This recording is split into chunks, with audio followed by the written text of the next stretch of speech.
سورہ بقرہ کی آیت نمبر 101 اور آیت نمبر 102 کو جادو کی موجودگی اور برحق ہونے کے حوالے سے بیان کیا جاتا ہے۔ یہ آیات تصدیق کرتی ہیں کہ جادو حقیقت ہے، مگر اس ویڈیو میں ہم جانیں گے کچھ پوشیدہ راز تاریخ سے جو ثابت کریں گے جادو کی حقیقت۔ جب حضرت عیسیٰ علیہ السلام اس دنیا میں تشریف لائے تو یروشلم سلطنت روم میں شامل تھا، اور حضرت عیسیٰ علیہ السلام سے 115 سال پہلے سلک روڈ یونان، یروشلم اور روم کو انڈیا اور چائنا سے ملا رہی تھی۔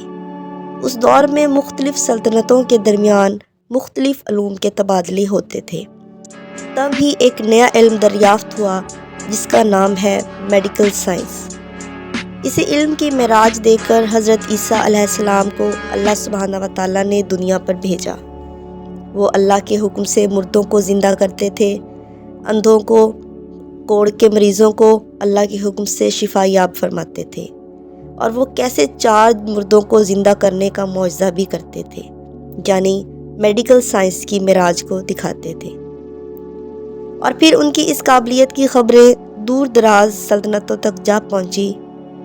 اب یہاں پر سورہ بقرہ کی یہ 2 آیات ہماری رہنمائی کریں گی۔ حضرت عیسیٰ علیہ السلام انجیل لے کر آئے تو پچھلی 2 کتابوں زبور اور تورات کی تصدیق کرتی تھی، مگر ان کے ایک فرقے نے اس کتاب کو ریجیکٹ کر دیا اور اس چیز کے پیچھے پڑ گئے جو جنات حضرت سلیمان علیہ السلام کے دور میں کرتے تھے۔ ان آیات میں بتایا گیا ہے کہ کیسے ایک جماعت معجزات کی انکاری تھی۔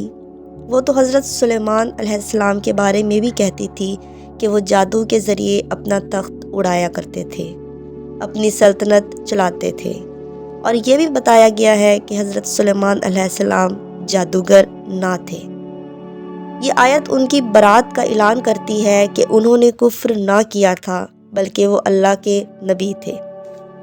سورہ صف کی آیت نمبر 6 اس بات کی تصدیق کرتی ہے کہ وہ گروہ معجزات سے انکاری تھا، تبھی حضرت عیسیٰ علیہ السلام کے 3 معجزات کو بھی وہ جادو سمجھتے تھے، اور پھر انہوں نے حضرت عیسیٰ علیہ السلام کے معجزات کو کاپی کرنے کے لیے کچھ نئے علوم دریافت کیے، جن کا کچھ حصہ آج کے دور تک بھی پہنچا ہے۔ وقت کے ساتھ ساتھ اس میں سے کچھ نئے علوم بھی داخل ہوتے گئے جنہوں نے صرف اس کی شکل کو بگاڑا۔ قدیم زمان کا ایک لفظ ہے خیمی، جس کا مطلب ہے کالی مٹی۔ اس گروہ کا یہ ماننا تھا کہ حضرت عیسیٰ علیہ السلام اس کالی مٹی یعنی کہ خیمی کو استعمال کر کے جادو پرفارم کرتے تھے۔ عربی میں اس لفظ کو الخیمی کہا جانے لگا، اور آج اس لفظ کو الکمی کہا جاتا ہے۔ اس وقت الکمی کا مقصد ایسی دوا بنانا تھا جو تمام بیماریوں سے شفا دے، جیسے حضرت عیسیٰ علیہ السلام کا معجزہ تھا، مگر اس علم کا عظیم مقصد ایک پرفیکٹ جسم بنانا تھا۔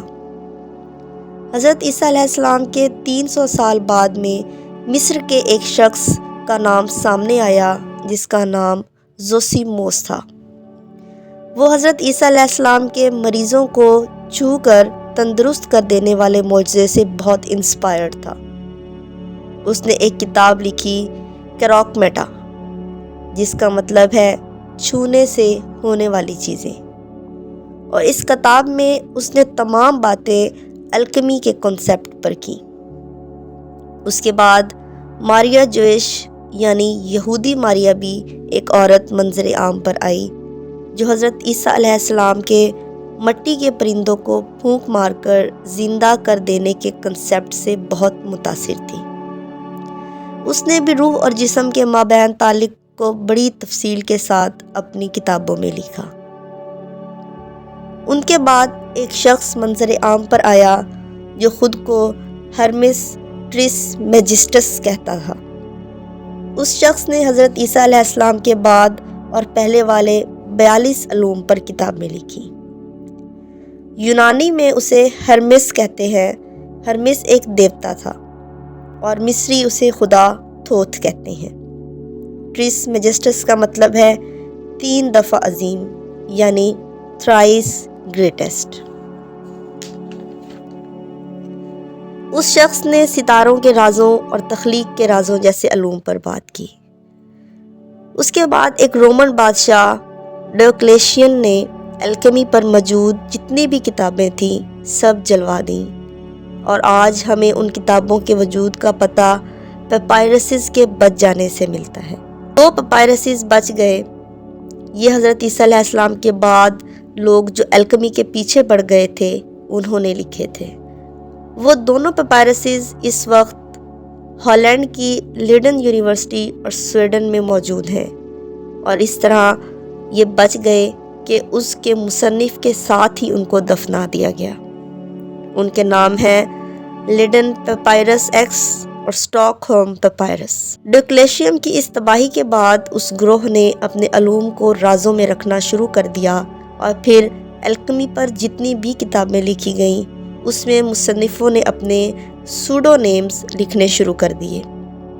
اس کا مطلب یہ ہے کہ یہ مصنفوں کے اصل نام نہیں تھے، مثلاً موسیس، پیٹرا ایٹسٹرا۔ 7ویں صدی تک مکمل طور پر یہ ایک راز بن چکا تھا۔ پھر یہ علم خالد بن یزید کے دور میں عرب تک پہنچا۔ یہ وہی خالد بن یزید ہے جو اس یزید کا بیٹا تھا جو حضرت امام حسین علیہ السلام کے دور میں موجود تھا۔ وہ ایک الکیمسٹ تھا۔ اس کا ایک استاد المدائنی تھا۔ اس نے خالد کے بارے میں لکھا، خالد اس چیز کا پیچھا کر رہا ہے جو ناممکن ہے۔ اب وہ کیا تھا کچھ پتہ نہیں، کیونکہ المدائنی کا زیادہ تر کام گم ہو چکا ہے۔ سلک روڈ کے ذریعے یہ علوم انڈیا تک بھی پہنچے۔